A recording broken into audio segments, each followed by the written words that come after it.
Hello everyone, চলে এসেছি নতুন একটা ব্লগ নিয়ে। দেখো সকালবেলায় এখন ছেলে রোজকার মতো স্টার্ট করেছে, ও স্কুলে যাবে না। তো ওকে মানাচ্ছি, অনেকভাবে মানানোর চেষ্টা করছি। তো তাছাড়া কালকে আমার রাতে দিদির মেয়েও এসেছিলো, ও যেহেতু বাড়িতে আছে ওই জন্য আরোই বায়না করছে স্কুল যাবে না। কিন্তু এদিকে মেয়ে তো স্কুলে যাবে, ওর যেহেতু এখন মানে কিছুদিনের মধ্যে সামার ভ্যাকেশন পড়ে যাবে, তো ও স্কুল বন্ধ করতে চায় না সেরকমভাবে। তো এই আর কি। এদিকে দেখো আমি কিচেনের মধ্যে এসেছি, এসে এখন বাচ্চা মানে ওর জন্য টিফিন বানাচ্ছি, মেয়ের জন্যে একটু স্যান্ডউইচ বানিয়ে দিচ্ছি। আর তো একদম মেয়ের জন্যও বানাচ্ছি, আর মানে আমার ছেলে আর দিদির মেয়ে সবার জন্যই বানিয়ে নিচ্ছি।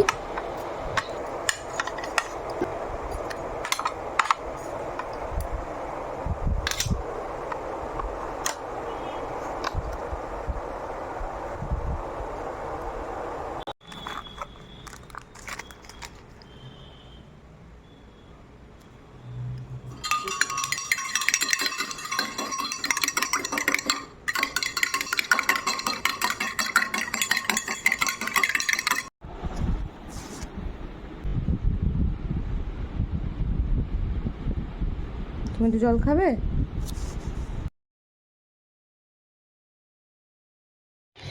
এখন দেখো মেয়ে রেডি হয়ে গেছে স্কুল যাওয়ার জন্যে, আর এখন ও ওয়েট করছে ওর বাবার জন্যে। ওর বাবা বেরোলে তারপর ওকে নিয়ে যাবে।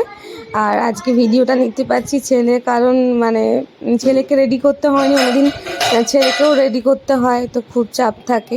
তো আজকে একজনকে রেডি করতে হয়েছে, ওই জন্য অতটা বেশি চাপ নেই। আমি ভাবলাম ভিডিওটা একটু নিই। অত বই খাতা আছে? বই আছে, তারপরে বইয়ের এত ভাগ আছে, হিস্ট্রি আছে, জিওগ্রাফি আছে।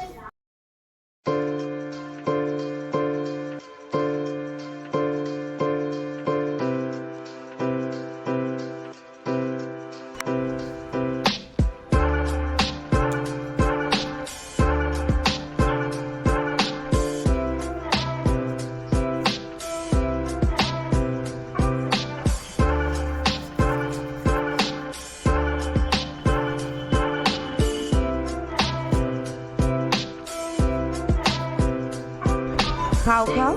দাও কিন্তু যেটা দেখো এখানে যে পেঁয়াজটা ভাজা হচ্ছে কড়াতে, আর এই ছোলা আলু সেদ্ধ।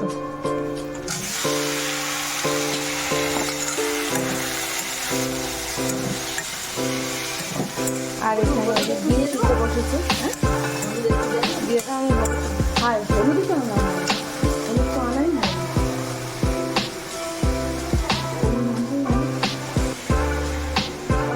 আর দেখো এই যে এখানে ডাল ভিজিয়ে রেখেছি, ডাল হবে, একটু চিংড়ি মাছ ছিল বার করেছি, ওটার একটু বেগুন দিয়ে ঝাল হবে, তারপরে আলু পোস্ত হবে, আর ওটা কি হবে বললাম, বিচে কলা। বিচে কলা, বিচে কলা ওটা শাক দিয়ে রান্না হবে। হ্যাঁ, আর আমার জন্য একটু কুলেখাড়া সেদ্ধ হবে, কারণ আমার ভীষণ হিমোগ্লোবিন কম, সবসময় হাত পার যন্ত্রণা, তো প্রায় চেষ্টা করি কুলেখাড়া একটু মানে সেদ্ধ জলটা খাওয়ার। দেখো আমার হলুদটা শেষ হয়ে গেছে, এই যে হলুদটা আনতে পাঠাবো। এদিকে ডিম সেদ্ধ হচ্ছে, এটা ওই বাচ্চাগুলো খাবে আর আমার বর খাবে।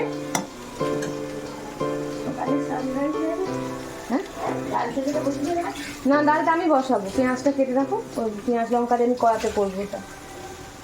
কোন রাস্তা? এটা তুমি ভিডিও তুলছো, যেটা আমি একদম পরিষ্কার বুঝতে পেরে গেছি। আমি তো সাথে চান করব, বই গেছে তারই করবো। পুরোটা খা, পুরোটা খা, পুরোটা খা।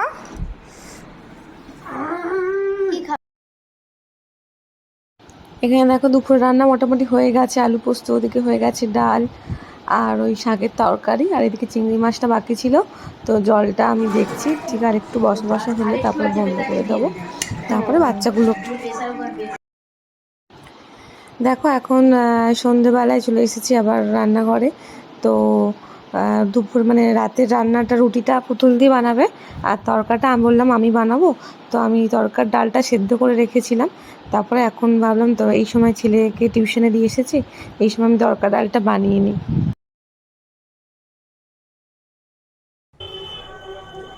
পেঁয়াজ কুচি দিলাম,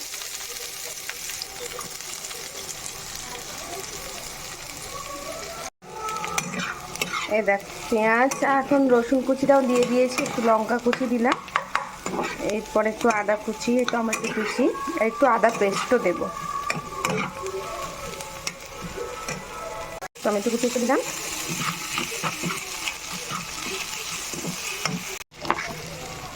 একটু টমেটো সস দেবো যাতে থিকনেসটা একটু বাড়ে আর কি, এই জন্য অল্প একটু দিয়েছি।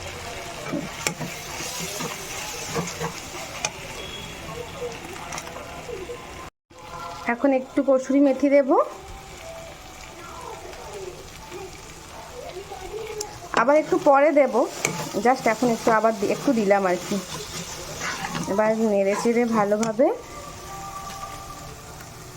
একটু তড়কা মশলাটা অ্যাড করব।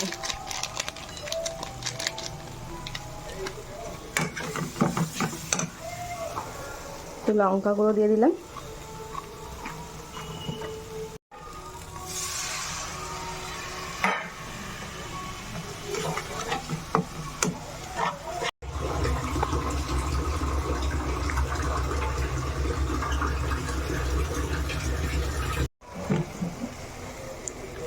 তরকাটা ঢেলে দেবো, এবার একটু জল দেব,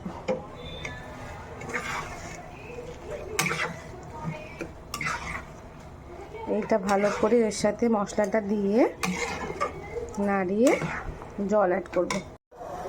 এখানে দেখো এই দুটো ডিম দেব ফাটিয়ে, আমি ডিমটা আলাদা কড়াই ভেজে নিই। আর এদিকে দেখো রুটি হচ্ছে, পুতুল দিয়ে এখানে রুটি করছে। আর হচ্ছে যে এই যে ছেলের খুব খিদে পেয়েছে, আর তো জন্য বলছে, আমি পুতুলদিকে বললাম আপাতত তুমি দুটো করে ওকে দাও, খেতে দাও। ঘিয়েতে কসুরি মেথি আর একটু লঙ্কা গুঁড়ো দিয়ে জাস্ট এটা একটু গরম করে এতে ফোড়ন দিয়ে দিয়েছি মোটামুটি।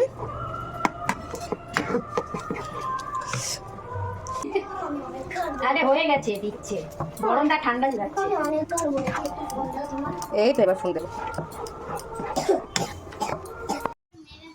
ছেলের রুটি তরকা নিয়ে দেখো এখন বেডরুমে এসেছি, কেন ও টেবিলে খাবে না বলছে, মা আমাকে বেডরুমে করে দাও, তো দিয়েছি। এই দেখো, আর মেয়ে একটু পরে খাবে, ও জাস্ট এই মেয়েও এই পড়ে উঠলো, তো একটু পরে খাবে। তো চলো ব্লগটা এখানেই শেষ করছি, তোমাদের ভালো লাগলে অবশ্যই লাইক অ্যান্ড সাবস্ক্রাইব করে দিও। চলো আজকের মতো সবাইকে গুড নাইট। বাবু টাটা করে দাও, করে দাও, বলো গুড নাইট করে দাও। Good night.